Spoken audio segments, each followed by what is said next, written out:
unboxing ng HP 14S FQ111 2AU. Yung kanyang box, guys. Ayan. Open na natin.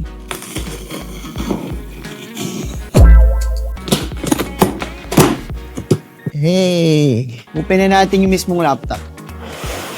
Tabi muna natin, guys. Ayan, guys. Ito yung kanyang product information. Tapos may makikita kang isang box. Andito yung kanyang cord. Ito pa yung karugtong ng kanyang charger. At extra. Yan, extra pa niyang cord, guys. So, proceed na tayo sa mismong unit. Open na natin. Wow. Magaang lang siya, guys.